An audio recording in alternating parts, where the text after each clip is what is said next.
Brought to you by Sayaka. Cooking with electricity is now so affordable with the Fumba tariff set by the Electricity Regulatory Authority.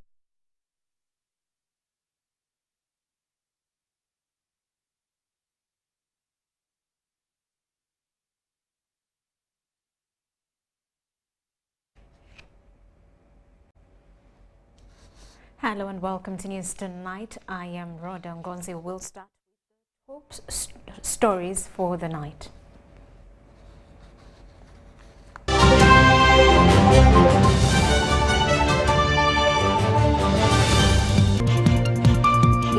Endorses Colonel Tom Butime as Chairman NRM Historical Leaders Forum.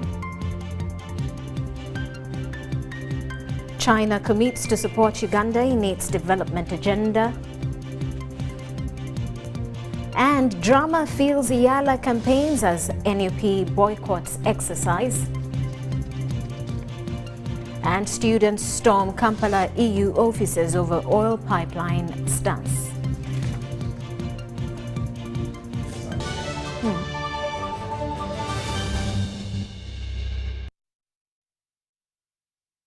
Once again, President Yoweri Museveni has endorsed Colonel Tom Butime as Chairman Historical Leaders Forum, replacing Honorable Ali Chirunda Chivejinja, who passed away on 19th December 2020. This follows an executive committee meeting of the historicals that sat on the 27th of April this year at the office of the President, which resolved that Colonel Butime, the Vice Chairman, Western Region, represents the Historical Leaders Forum in the Central Executive Committee, SEC, of the National Resistance Movement. Now, Colonel Butime is also the Cabinet Minister for Tourism, Wildlife and Antiquities. The Historical Leaders Forum is a certified organ of NRM, just like the Youth League, Women's League and Entrepreneurs League. It is represented in the party's top decision-making bodies such as SEC and National Executive Committee. Most of this will disappear.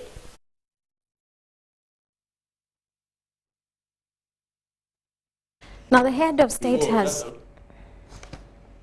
We apologize for that. The head of state has ruled out the possibility of imposing in-country travel restrictions due to the outbreak of the Ebola virus in the country.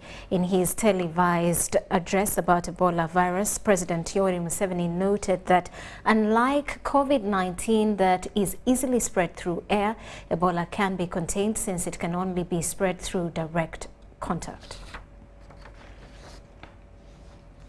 Been threatened with another outbreak of the Ebola virus disease that was declared on the 19th of this month after an index case was confirmed in Mubende Regional Hospital. As of 28 September 2022, the country has 7 confirmed cases of Ebola, bringing the number of cumulative confirmed cases to 31 and 1 new death. That brings the number of deaths to 6, with a fatality rate of 19.4%. 6 health workers, 4 doctors, 1 anesthetist, and 1 medical student exposed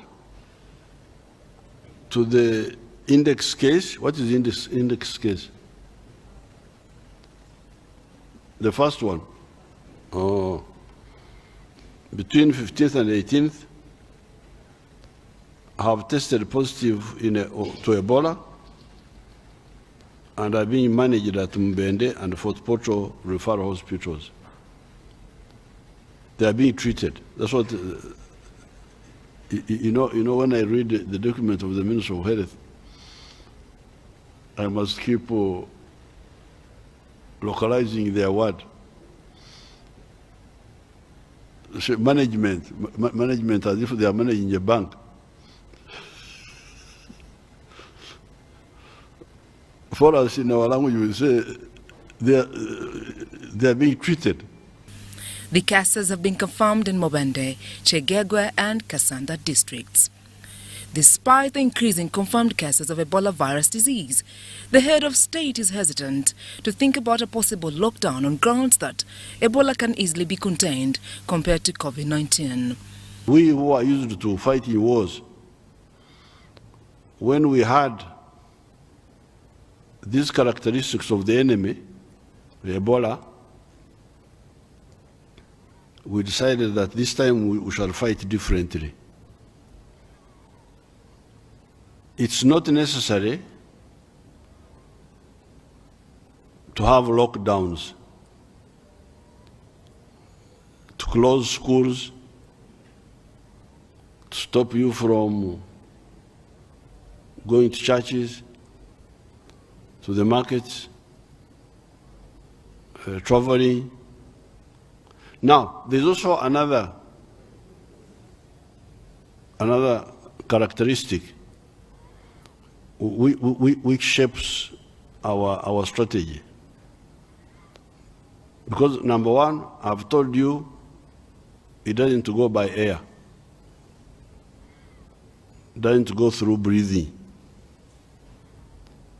Number two, so it only infects by contact.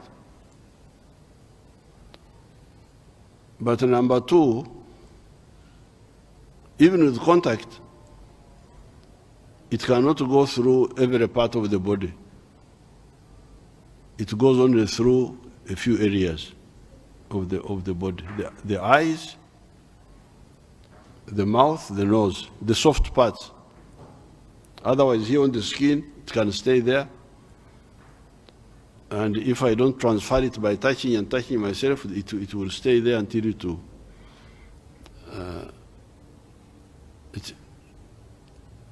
not infect me. But there is another weakness on the side of the virus, number three, which shapes our strategy. This is that although it stays in the body for a number of days, I think it stays in the body for 21 days or something, somebody said, it can be there, but not showing itself. But apparently, before the virus starts showing signs, it is not infective. It only becomes infective once you start showing signs like temperature, vomiting, and all that. Mubende district remains the epicenter of the Ebola outbreak, with Madundu sub-county accounting for 11 cases and 5 deaths. Mubende municipality 5 cases, with Kampala, Wakiso and Chegegwa underlined as high-risk districts given the high volume of movement. The president, however, issued some preventive guidelines that include regular hand washing with soap, avoiding getting in contact with infected people and fluids and organs of infected animals, and avoiding touching soft parts of the body such as eyes, ears and the mouth. It is an aggressive disease. However, the good news is that it is not as infectious as corona, the one we have been fighting with. The big problem with corona is that it goes through breathing, airborne. It is airborne.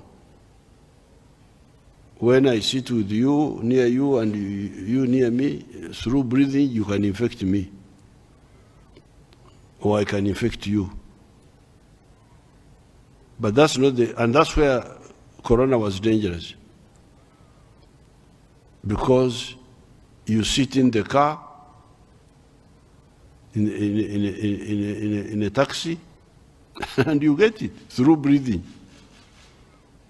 You sit in a nightclub, you get it. In the church, you get it. In the school, because it is going through air. Now, the good thing with Ebola is that it does not go through the air, through breathing. It goes through contact. Contact. My body to be in touch with yours, and the fluids from you or me to reach you. The president also challenged scientists to come up with a vaccine for Ebola Sudan strain that the country has currently. Sandra Kahunde, Adia Nakuti, UBC News. Now, the Chinese government has committed itself to support Uganda's development agenda, both socially and economically. This was revealed by the Chinese ambassador to Uganda, His Excellency Zhang Lisong, during the 73rd celebrations of the founding of the China Communist Party. While addressing dignitaries at the Chinese embassy in Kololo, Zhang says that Uganda and China have had good cordial relations for the last 60 years and they'll continue supporting Uganda. Witnesses our solid foundation of friendship and bring a new start where we motivate stronger momentum in China-Uganda practical cooperation. As the Chinese saying goes, amity between the people holds the key to state-to-state relations. Supporting each other's endeavor in social and economic development. The Prime Minister, Robina Nabanja, who represented President Yoweri Kaguta Museveni at the celebrations, commended the government of China for supporting the implementation of projects such as roads, hydroelectric power stations, hospitals, among others. And our commitment will continue to be built on solidarity, mutual cooperation, respect, prosperity, peace, and stability.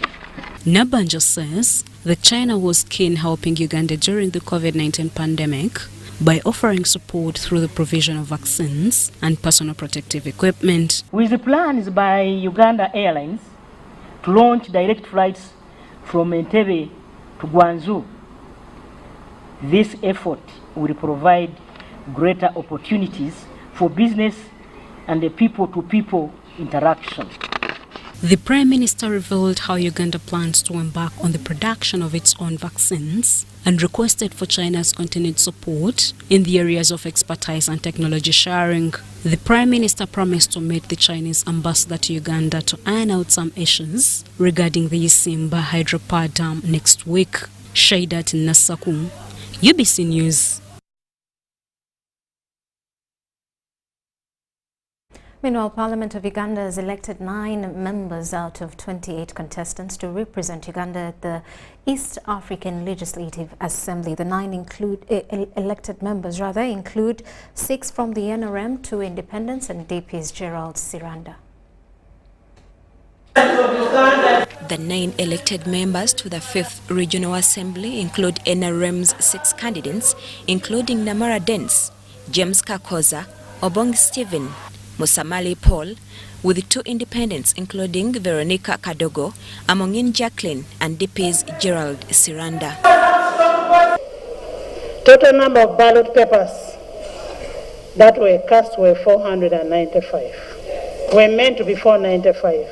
The 6 members from the NRM bounced back to represent Uganda in the 5th Assembly after being approved by Parliament among the 9 representatives. To achieve integration, which is really amicable. Then we need to utilize the blue economy of Uganda because we share the blue economy.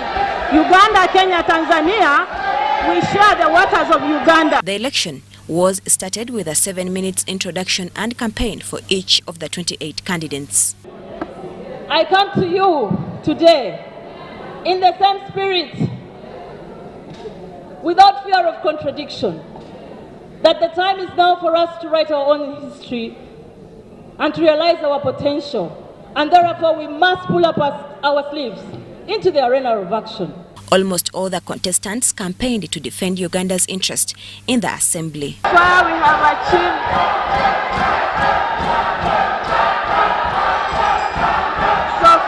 achieved two pillars, and we are now in the process of accomplishing the requirements, the legal framework for a monetary union.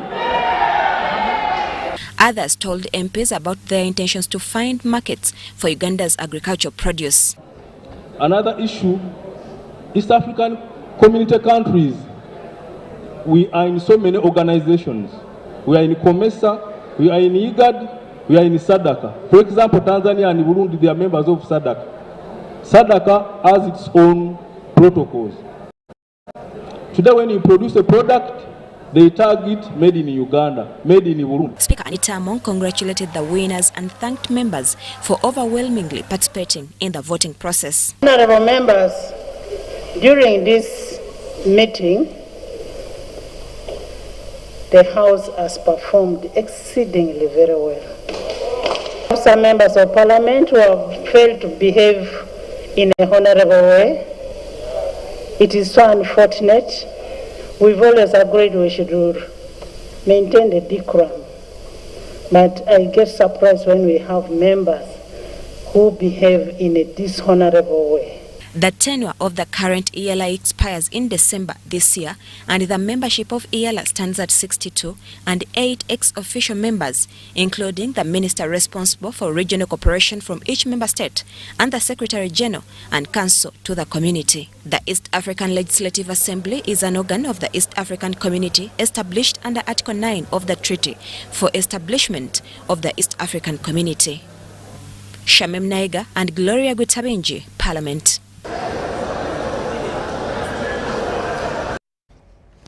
Now, the Thursday plenary session descended into drama as members of Parliament showed up in big numbers to elect Uganda's representatives into the East African Legislative Assembly.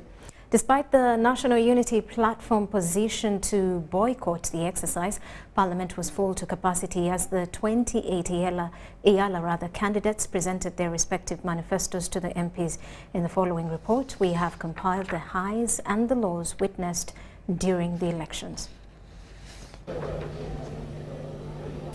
It all started with the morning session, which witnessed the passing of the Uganda Human Organ Donation and Tissue Transplant Bill 2021, seeking to regulate the human organ donation and tissue transplant in Uganda. The session was chaired by Deputy Speaker of Parliament Thomas Tayebwa, who adjourned the House to prepare for a session of EALA elections. Chair, to thank the entire August House. This has not been an easy bill. It is a bill that needs deep reading and understanding and consideration, and I don't take it for granted. Thank you. Barely 10 minutes after the Deputy Speaker's adjournment, the Speaker of Parliament Anita Among bounced in to chair the opening session for the election of Uganda's representatives into EALA Assembly. At this point, the members of the National Unity Platform, who had attended the first session with Deputy Speaker Thomas Tayebwa, did not return, the NUP wing having unanimously agreed to boycott the EALA elections. Butambala woman member of Parliament Aisha Kabanda, a member of NUP, showed up for the session but later walked out before Speaker Anita Among suspended the House for 3 minutes. Once we begin the campaign, I have members who have asked for permission to vote early. I have their list here. I will forward the list to the clerk. Despite the members of Parliament not objecting to the Speaker Among's guidance to allow some members to vote early, the candidates were not briefed and had no consent of the decision. As campaigns were busy taking place at the Parliament chambers, a box containing already ticked votes was intercepted, which caused a bit of commotion, leading to verbal exchange between security and Aringa South Member of Parliament Alion Odira.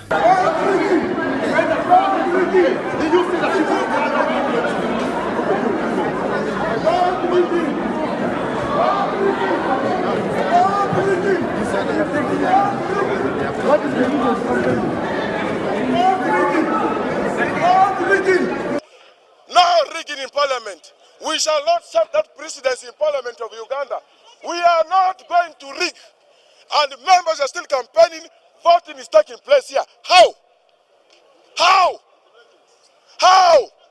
In the process of the heated campaigns, Bukimbiri County Member of Parliament Eddie Kwizera collapsed and was taken to an isolated area to receive further attention.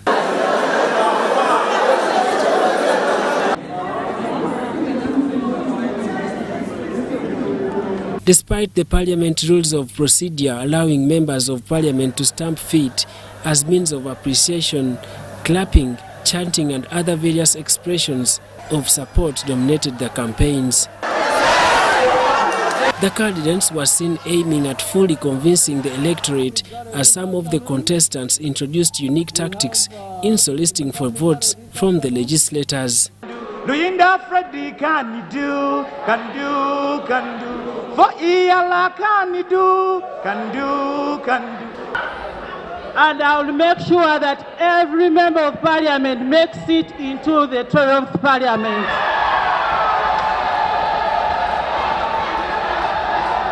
Murangira Ambrose, a deaf candidate, used the opportunity to train the members of parliament sign language interpretation. I'll teach you just three signs. The first, when we are clapping, this is how we clap. Secondly, yes, this is how we sign yes. DP's Gerard Siranda was another man to watch, whose campaign attracted splashing of both symbols of DP and NRM party concurrently as a sign of showcasing the recent agreement between DP and NRM party to promote democracy in Uganda. Mr. Siranda, you're welcome. You have a maximum of 7 minutes of presenting the manifesto. The first Deputy Prime Minister and Minister for East African Affairs, Rebecca Kadaga, was in attendance to witness the elections of Uganda's representatives into the Iyala Assembly. Despite a boycott by the National Unity Party members, the impact remained minimal as the voter turnout was overwhelmingly high since other opposition legislators participated in the process. Some members of parliament were seen standing in order to witness the process. The position of NOP to shun the elections is a subject of justification as the August House seemed not to mind their absence. Because we are several opposition parties in parliament, and of which wanted to push NRM on the wall. So how will NRM notice my presence or notice my vote when I don't participate in the process? In an interview with UBC TV, former Prime Minister of Uganda, also Presidential Special Envoy Ruhakana Rugunda, described NUP's actions to boycott the Iyala elections as selfish interests of not looking beyond the political party, but rather forgetting the roles as expected from the electorate. For the interests of the country, they should avoid the danger of being too narrow in terms of looking just at their parties or other small interests, and take into account the broad interests. Daniel Mugoya, Gloria Gutabinji, UBC News.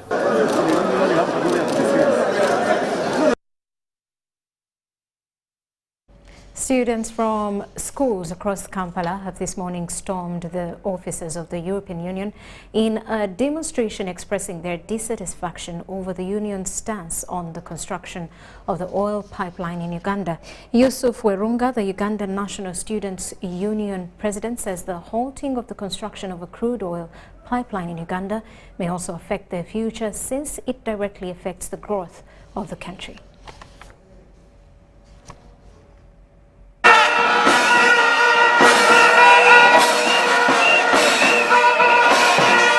Previously, the European Union Parliament came out strongly against the construction of an oil pipeline from Uganda to Tanzania on grounds of human rights abuse and environmental degradation. This stance did not go down well with a section of Ugandans, including the head of state. From a surprisingly unexpected age group, students across Kampala have this morning stormed the offices of the European Union in a unique display of solidarity to demonstrate their dissatisfaction over the radical stance of the European Union on Uganda's oil pipeline construction.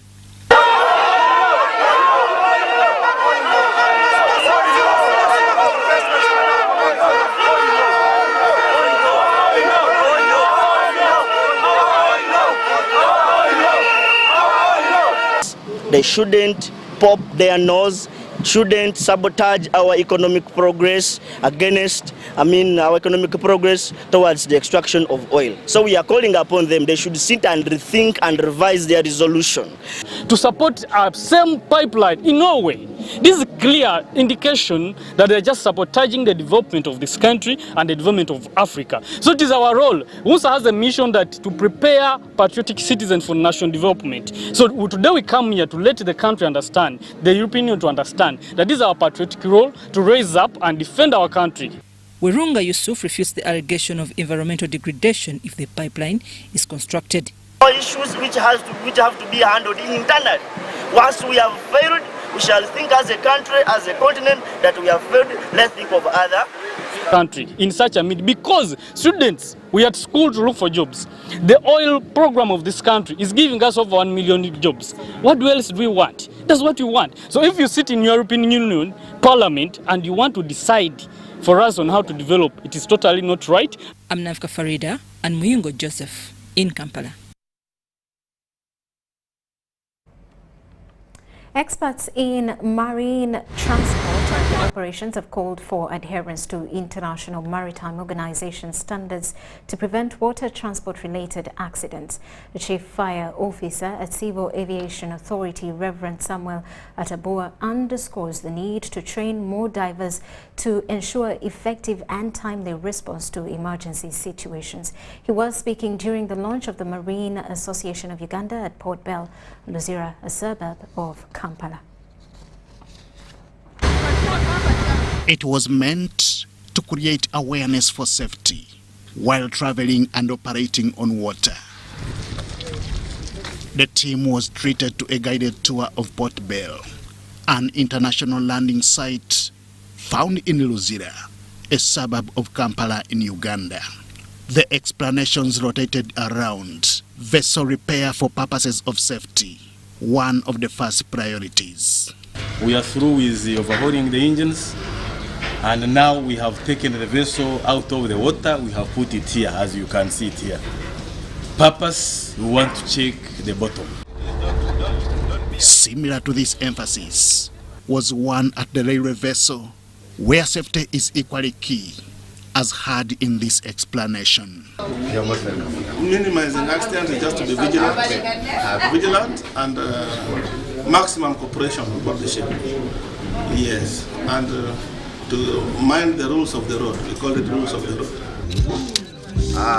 As marine experts settled down for the launch of the Marine Association of Uganda, it was obvious that there is need to relieve Uganda of boat and vessel-related accidents. Standards must be followed if we need to move a further step. Standards. It is standards that make us or make our country be counted among countries. This occasion should be taken very seriously, and it should be actually a starting point for us as the Ugandans to look at this to improve our image in the eyes of the locals and also the international body. We need to have a mechanism where we need to be monitoring all the travelers using water, activities on water. Adherence to international marine standards was part of the day's messages. For similar reasons, the Marine Association of Uganda is programmed to conduct a baseline survey. It is aimed at finding a lasting remedy to water transport accidents. The survey will help us to know more about who is where, what are they doing, what can we leverage from them, because there is a lot of experience and expertise out there. The association's major role is actually to get partners together, to plan together, get things done, look for resources, so we will need to do a lot of learning. The launch of the Marine Association of Uganda comes nearly 4 years since the country witnessed a serious accident of the MV Templar on Lake Victoria. The unfortunate incident, which drew the world attention, including that of the media, saw 10 dead and some people rescued.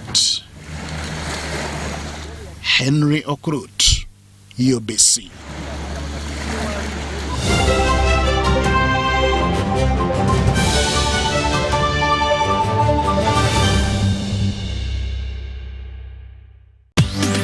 Pick it, pack it, share it. The 4G Wakanet MiFi. Pocket it, use it, enjoy it. Visit any MTN Service Center or Banana Phone World outlets. Get it at 75k. The MTN 4G Pocket MiFi is it.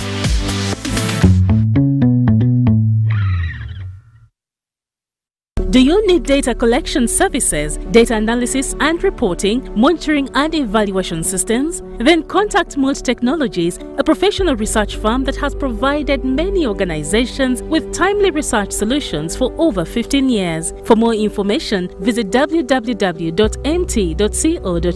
or call us on 0704 913 399 or 0782 602 963. Visit our office in Kampala at Sayuni Complex in Tinda. Mood Technologies, your professional research firm. Bana Uganda bannange.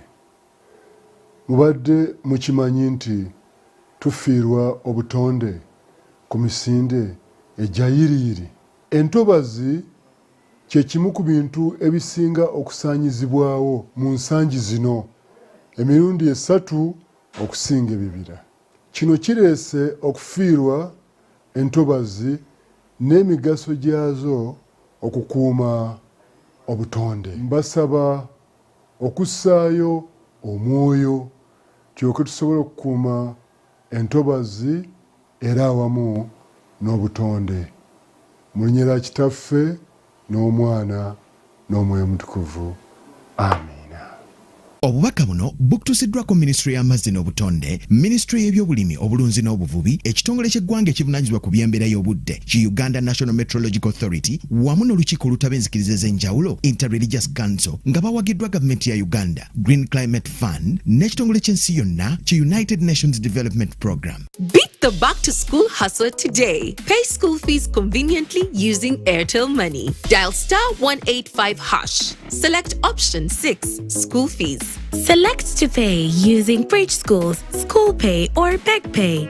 Select option 1, pay fees. Enter student number. Enter the amount. Enter the PIN number to complete payment. Airtel Money. Instant, secure, borderless.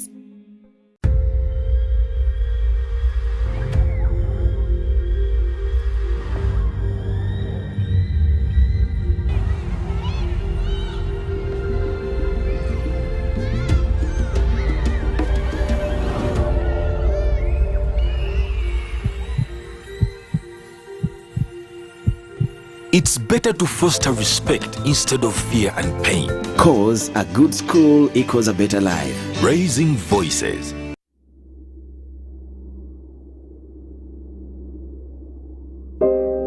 I remember the lockdown, when the streets were empty and our lives disrupted, when businesses closed and our livelihoods hung in the balance. Hospitals were full. We lost loved ones, jobs, and hope. Our children couldn't study anymore. We cannot let this happen again. We should not go back. Get fully vaccinated against COVID-19 and join the millions of Ugandans who are already vaccinated.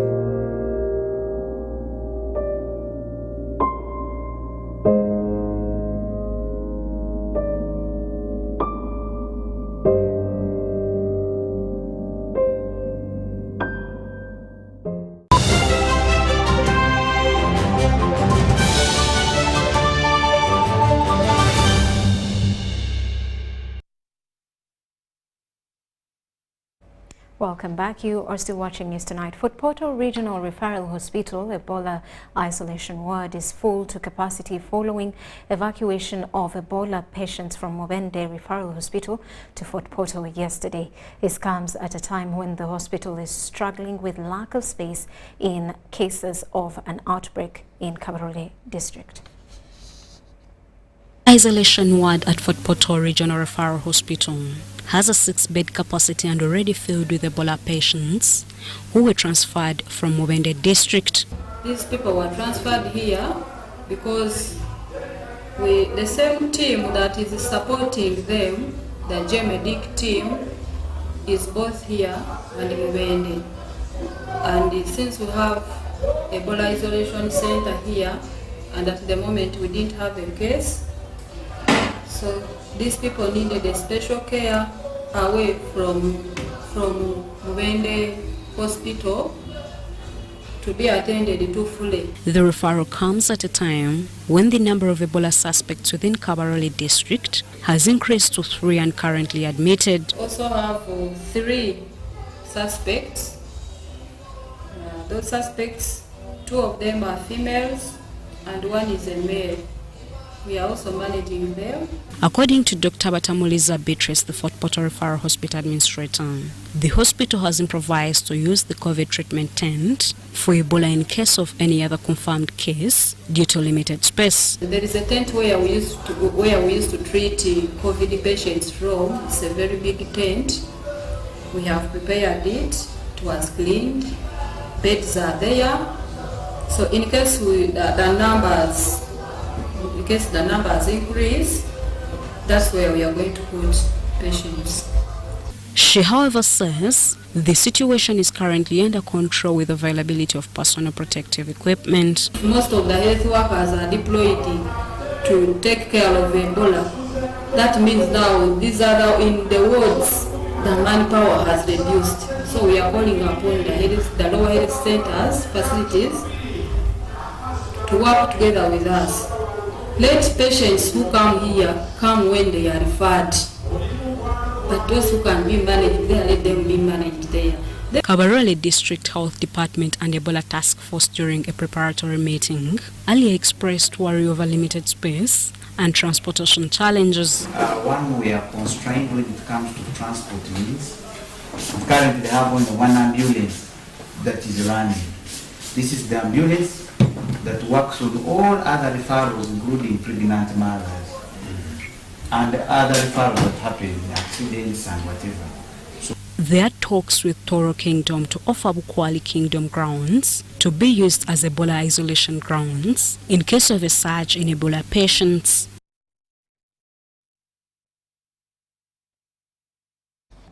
Meanwhile, the President Ugandan Nurses and Midwives Union Justice Cherop Kiplangat has urged government to make sure that there is availability of protective equipment in all health units, starting with the new Ebola epicenter. Cherop says government must include payment of risk allowance to their members in all hospital settings immediately. Nurses and midwives have been asked to always take standard precautions when caring for patients regardless of their presumed diagnosis. The President Uganda Nurses and Midwives Union, Justice Cherop Kiplangat, has asked nurses not to attend to any patient with Ebola without protective equipment. I call all nurses to have protective cares. If the government doesn't supply, don't touch the patient. That is it. Because the nurse will be at risk, the doctor will be at risk, and also the family where he is going. He is going to infect again the family members, and the Ebola continues spreading the whole country. Kiplangat was concerned about the manner at which nurses were handled after the COVID-19 pandemic. For us medics, we don't want to see anybody dying on our side. We need to protect that. That we as much as we have that grievances that they have not paid us, but we have to come and do the needful. Because Ebola will not only deal with the other members of the community, it can deal with you as well as a nurse. So we call upon those nurses to come and do their work as we pursue their demands, their allowances, their demands, and the government will realize that there is need to pay them. So we are ready to come, but in question that they should be paid. But the nurses and midwives caring for patients with suspected Ebola virus have been asked to apply extra infection control measures to prevent contact with patients' blood and body fluids. Cherop also asked government to put special treatment centers for health workers who might be infected with the deadly virus. At this time, if you are setting them there, we should pay them. The government should pay them as soon as possible when they are on duty. So Uganda Manufacturers Association exhibitors are preparing for the 60th Independence Anniversary despite the Ebola outbreak the country is facing. The Commissioner, Emergency Medical Services at the Ministry of Health, Dr. John Baptist Wanier, told UBC that the ministry has set up referral services for emergency in case any Ebola threat is detected during the trade fair. Of our call to government to prioritize local sourcing through public procurement. We have been working with the PPDA to anchor the reservation scheme to guide public procurement. We are telling government that if something is available locally and made to the standard you require, please don't look elsewhere. Shall have also referral services available. People may be coming for this function normally, but then suddenly someone collapses. We should be able to offer the first aid and also refer them to the necessary hospitals or health facilities. The other one is the use of preventive services for any infectious disease. Now, ICT will have a command center where they shall be monitoring the CCTV footages. And so we are prepared to maintain very heightened presence throughout the event. Like I've indicated, the command center with the CCTV cameras and other security technology will help us monitor all areas of the venue at all times.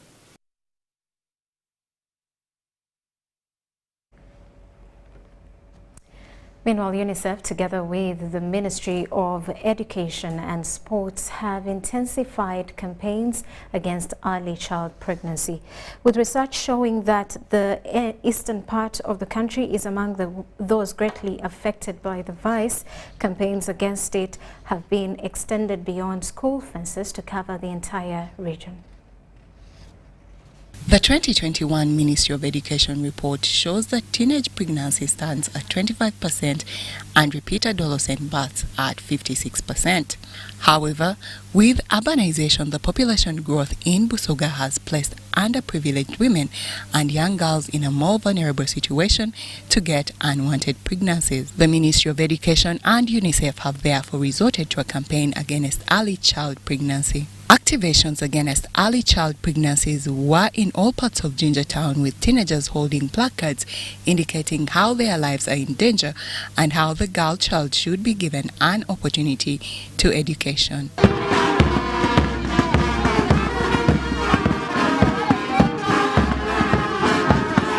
Alero Susan, a senior principal nursing officer at Jinja Referral Hospital, says that parents have not played their role in educating the girl child on how to handle situations that put them at risk of early pregnancies. Parents don't have time for their children. We are too busy. Even for me, if I had young children, I come here very early in the morning, I go back at 5, 6. Sometimes we have senior women teachers, but how much have they done? I personally had a nasty experience with a senior woman teacher who instead beat a child who was helping another child.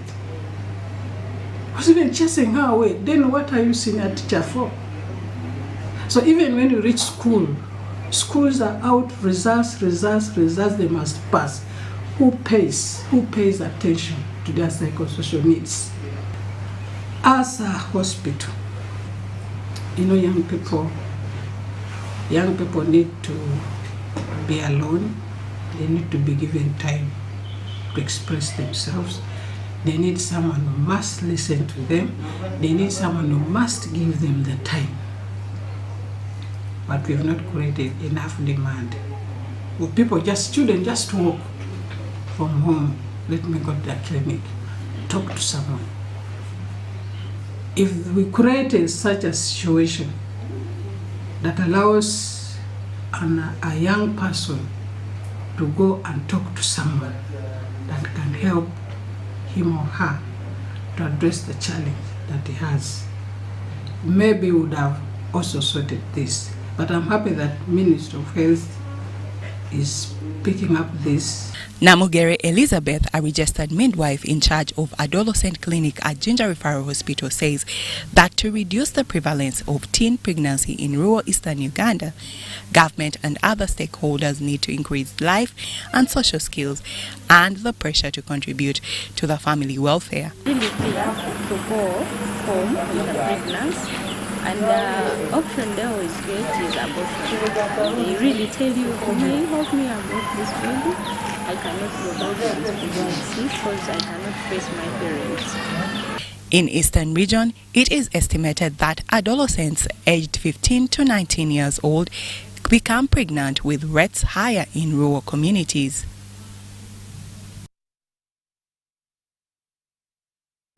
Now, as we count down days to Uganda's 60th independence celebrations, our reporter Ivan Juko looks at the media evolution in the post-independent Uganda.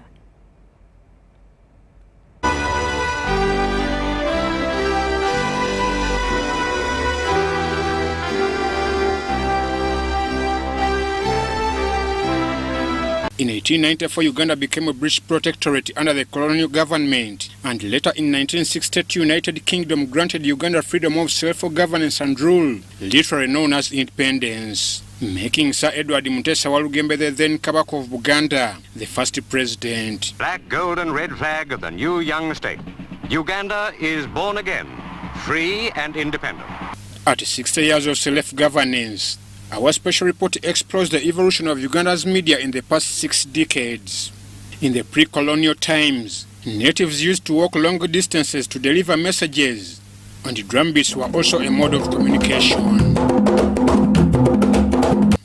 However, under colonial times, Mengo Notes, which later rebranded to Uganda Notes, then a bit from Uganda, an Anglican-founded newspaper by Church Missionary Society, was established, running from 1900 to 1921. Inspired by the Anglican Church and due to public demand, the Catholic Church also started the Mono paper to cater for Catholics. First print newspapers in this country were the Mengo Notes, particularly for the colonial government, followed by Yabifa, which was meant for the religious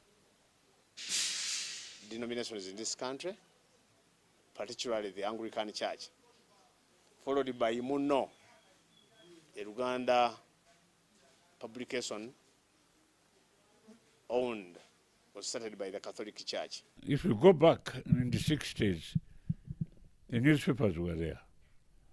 There was Mulira's newspaper, which is Uganda Empire. There was Uganda Yogera, which belonged to Rwangabiti. In 1955, Uganda Argus, a British colonial government publication, was founded, and between 1962 to 1971, the first Milton Obote's government kept its publication name until it changed its form in 1986 to New Vision, a government paper to date. Major dominant publications were owned by the government. The first one being Uganda Argus, which kept changing color or changing names according to the government. Both Muno and Ebi from Uganda being predominantly religious in content, keeping the public away from other matters like politics. Secondly, an independent and Ugandan-owned paper was established to fill the gap among the local community and check the performance of the British-founded papers, as Geoffrey Kulubya, a former editor at Bukede paper, recalls. As the country, or the black people, or the local, or the natives, agitated or fought for their independence or self-governance. CS newspapers as we know them today started towards independence, and amongst them were publications like Mulengera, Sekanyolya, which was predominantly covering Mengo and Mengo-related issues. Additionally, Radio Uganda, a state-owned station founded in 1954, was the very first station to hit the airwaves of Uganda and was a source people got information. 9 years later, in 1963, Uganda Television, currently Uganda Broadcasting Service, was born as a national broadcaster. Only one radio, UBC, which was, but of course it had, you would have one in Lutoro, you would have one in Bunyoro, Ankole, and in the north. As Uganda marks 60 years of independence, media performance has improved with the different media platforms like print, television, radio and online media, communicating in both English and other native languages. Prominent people who have seen this journey share their audios about the topic. I can tell you that when I was a young man, there were not many cars parked here in UBC. There were bicycles. Do you know what that means? Most of you are driving. I'm not about to allege that you are corrupt. No, the environment changed. It did change. They are quite different from the newspapers you are seeing today. They are basically a few pages of A4 size. Newspapers were used by politicians. I know that if you had an MOP, at that time they were called a member of parliament, he wants to have his voice heard in the newspaper, he will give you something really good, and he will dictate what you're going to write, which is not the case today. Tony Owana, a veteran journalist, however, has checked the performance of the current policies in compiling and reporting stories, with many journalists in a rush to finish no matter the gist of their content. I see many stories which lack the touch of an editor. But when they are news, I'm not disputing with the fact that they are news. For instance, as a keeper of the history of this country, I would attach a historical aspect to almost every story that will reach me on my desk. I would do that. I see it. I see a lot of that missing. Just get there quickly. We don't have time. Owana, backed by Ismail Nsanja, a political science lecturer at Kampala University, share their views on how social and political affairs are handled. Having a situation whereby most news is usually accompanied by a disclaimer, something we were taught only to use as a matter of extreme last resort. But now when you do your stories, you even make an apology to put on standby, just because you are likely to go wrong. At least people can understand what is trending in politics, what is happening in politics. Our masses today are more politically enlightened than the days before. Even with the Minister of Information, Communication Technology and national guidance in place to help transform the country, Owekitiibwa Robert Kasule Sebunya, a famous royal servant to Uganda government, also former State Minister of Information during Yusuf Lure regime, comparing the ministry's performance then and now. And I was his deputy. We did not have much time to plan, although we had a lot of ideas what to do. That ministry is the best. I don't know whether there is still a ministry for information, because I don't hear about it. And I don't know even what it does. I hear there is something called, I don't know what it is, but the Ministry of Information, as it was, is no longer there. To uplift the standards of journalists, former Prime Minister of Uganda, also former legislator Chintu Musoko, and his counterpart Charles Binaisa formed the Uganda Journalists Association after being embarrassed at the Pan-African Union Journalists Conference in Accra, Ghana, invited by the former Ghanaian President Kwame Nkrumah only to attend as individuals. Our colleagues from other countries were representing national organizations. Only us were attending as individuals. So I pulled Charles Binaisa aside and we formed the Uganda Journalists Association to attend the conference. However, Musoko remains hurt with the current UJA leadership that has dropped the main objectives of the body's agenda. These days, I hear about UJA collecting money and calling conferences wherever there is money to share out.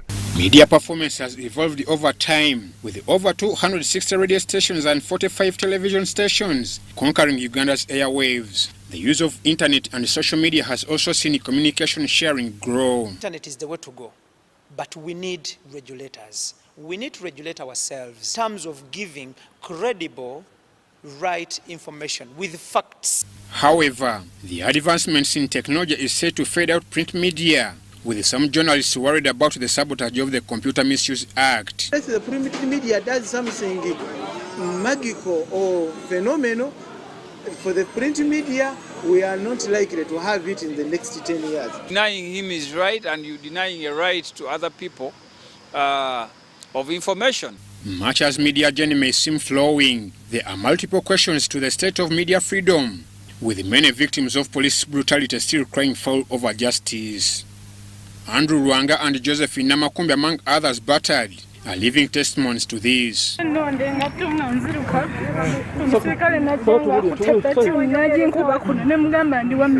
freedom is still wanting. We clash a lot with security. Human rights activists ascertain the abuse and violation of journalists' rights by security operatives, as Dr. Livingstone Sewanyana, the Executive Director, Foundation for Human Rights Initiative, says. There are also instances where media, especially journalists, have been beaten, tortured, and their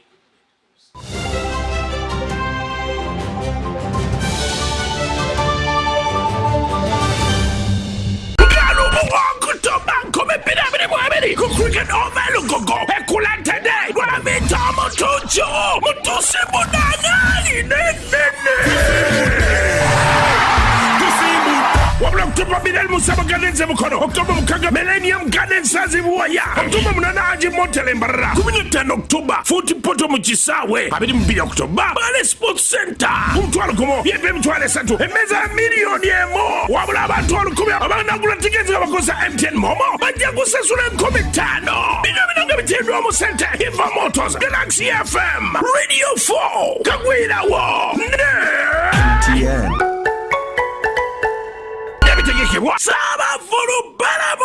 Forget last season. Forget the oohs and the ahs. Forget every moment that stole the show. Because the real show is here on GoTV. It's the new season. It's action-packed and it's going to be non-stop football. With over 1,000 games from more than 7 leagues and cup competitions plus a World Cup. Make sure you get the best seat in the house this new football season. Get a GoCoder with 1 month of GoTV value for only 25,000 Uganda shillings and enjoy non-stop football. GoTV Uganda. Love it. Stay connected on the largest 4G network in Uganda using the Airtel 4G Pocket MiFi at only 75,000 Uganda shillings. It comes with 15 GBs free, valid for a month. You can connect up to 10 of your friends and family at a go. Visit the nearest Airtel shop to get one today or call 0800 333 330 for free delivery within Kampala. Dial *175 *9# to activate free 15 GBs. Airtel, the smartphone network. It's back! After 2 years away, the Uganda International Trade Fair is back. The Uganda Manufacturers Association excitedly invites you to the 28th Uganda International Trade Fair from October 3rd to October 10th. Visit more than 1,000 manufacturers, traders, distributors, and business people from all sectors at the Uma Showgrounds in Lugogo. We are back to innovation, products, and world-class manufacturing excellence. Entrance fee is 10,000 shillings only. Select manufacturers will offer discounted prices of up to 50%. Enjoy live performances from your favorite artists as we celebrate 60 years of Uganda's independence. To book space, call 0703 552 444.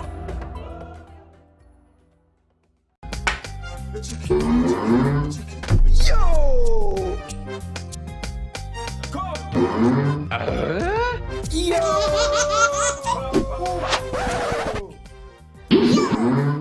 Airtel is giving you bigger data bundles for the same price. Dial *175# to choose from our range of bigger Chillax bundles that don't expire and stay connected longer to loved ones. Airtel, the smartphone network.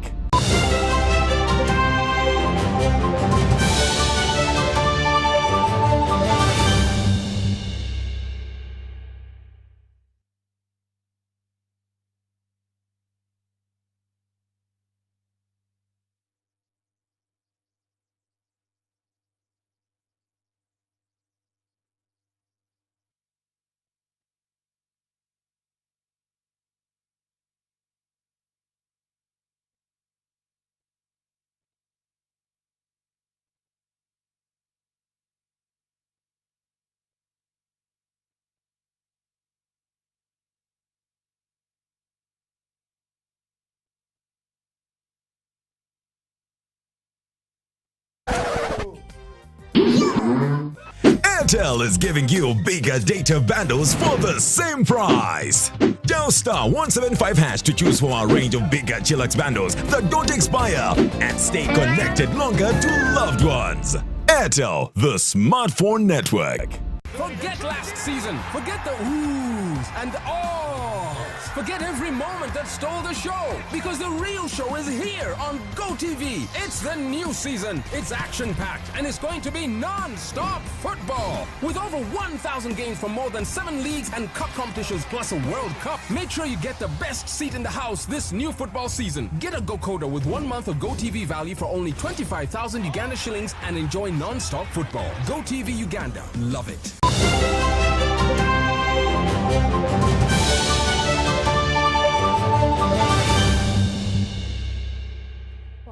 News tonight. Uganda Wildlife Conservation Education Center, former Entebbe Zoo, has announced that it is in the process of building a biobank with a DNA forensic laboratory in order to support wildlife crime mitigation. Let's take a look. To launch the Awake at 70 celebrations. Thank you. Uganda Wildlife Conservation Education Center has launched activities to celebrate 70 years of existence in conservation and environmental protection. The launch was graced by the top tourism experts, U.S. Ambassador to Uganda, State Minister for Tourism Martin Mugara, and the staff of UWEC. The 3-month celebrations are to recognize the value of conserving biodiversity in the country through educational tools. And for this work at 70 really is to create more awareness of what the zoo or what Uganda Wildlife Education Center is all about. And that's why we are saying, if you look at the foundation on why it was started, it was mainly rescuing animals that were being trafficked and all that, and then given a second chance. And if you see even the activities, the kids go there, feed these animals, but it's not only for the kids. What is in Uwek is for every Ugandan, really, whether adult, because you'll find lions, you'll find elephants, you'll find everything that we have in this country. James Musinguzi, the Executive Director of Uganda Wildlife Conservation Education Center, revealed that during the years the center had tremendous challenges but also achieved a lot. We are also introducing a biobank with a DNA forensic laboratory, working with the Pan-African Association of Zoos and Aquariums, so that we can be able to support wildlife crime mitigation through capturing wildlife traffickers and offenders through DNA analysis of the wild meat that has been caught.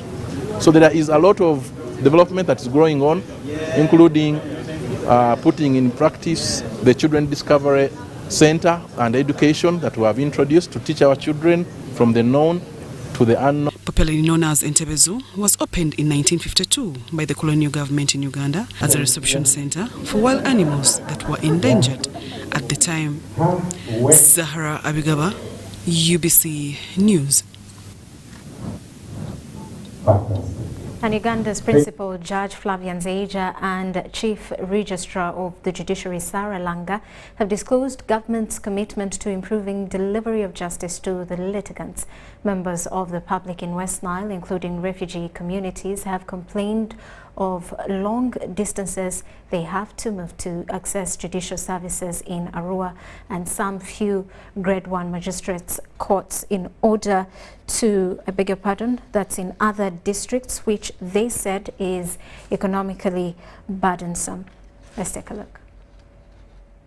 Members of the public have continued to call upon judiciary to address the challenges they face while seeking for justice in the courts of law. Moving long distances, poor reception by judicial officers, corruption in courts, and intentional delays in court rulings are some of the issues people presented before Uganda's Principal Judge Flavian Nzeija and Chief Registrar Sarah Langa Siu while in Arua. I had a case in this house here from 2010. Up to now, I cannot receive the benefits of this. Among the common men, they are only friendly to those who have money. The refugee settlements are very far, and they move long distance to access justice. And this sometimes delay the justice which we talk of. on top of mobile courts in a bid to solve challenges of long distances among litigants. The Chief Registrar of Uganda's judiciary, Sarah Langasiu, disclosed that the reorganization of magisterial areas is ongoing. We are right now in the process of reorganizing and regazetting magisterial areas. As we all know, we now have an expanded judicial structure where every district in Uganda should have a chief magistrate. The intention is to ensure every constituency gets a grade 1 magistrate. The principal judge, Flavian Zeija, on his part, cautioned lazy judicial officers who absent themselves from duty despite litigants needing their services on daily working days. The issue of absenteeism, late coming and leaving office early by some judicial officers, that, you know, sometimes we don't know that we are employed because these people come to court. So we have some staff who lack customer care. They think coming here, they are doing you a favor. When in actual fact it is the reverse, you are the one doing them a favor. And some judicial officers taking longer periods than is necessary to pronounce the decisions. Now one of them has been lack of staffing. But now as we continue to improve, when we have judicial officers, that excuse will stop. On the other hand, he blamed members of the public for aiding corruption among judicial officers by giving them bribes. We have allegations of corruption against some court officers. This is known, and normally you, the public, you don't let us know these corrupt judicial officers. Even when we try to, judicial and non-judicial officers, even when we try to ask you, you just complain in the public, but when we say, can you come and tell us? And then sometimes you also lead them into temptation. You are the ones who bring these bribes to them. Joseph Odamam, UBC News, in Arua.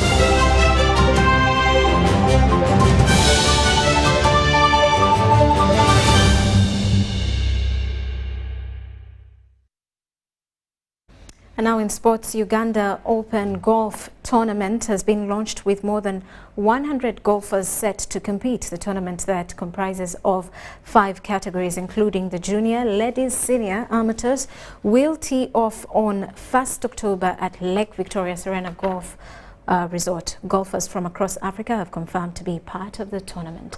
Absa Bank is sponsoring the tournament to a tune of 200 million shillings. On to the rough. From a ladies' point of view, expect us to have more competition, expect to see new faces at the front line, expect to see more foreign players coming on board, and expect to see fun and great golf being played here next week. Are you excited? We are very excited. We are bringing about a sponsorship of about 200 million. 58 million is going to go towards the event, and then we'll have 65 million for the sponsorship of 10 that will go for the Magical in Nairobi, and then we'll have the Pro-Am sponsorship as well. I'll be glad to say that I'm proud of all the pros. They've been given an opportunity this year to take the kitty home of the 100 million shillings. It's going to be a better and more entertaining tournament this year. The famous called Hall 19. We're going to make it more and more exciting with entertainment, a lounge, a village lounge whereby people sit down, enjoy, relate with the golfers, talk about the beautiful game of golf, experiences, and be able to recruit more and more golfers into this beautiful game called golf. And he hits it, and it goes. Wonderful shot on to... Oh, well, that does it for News Tonight. Thank you for sticking with us. I am Rhoda Ngonzi. Have yourselves a good night.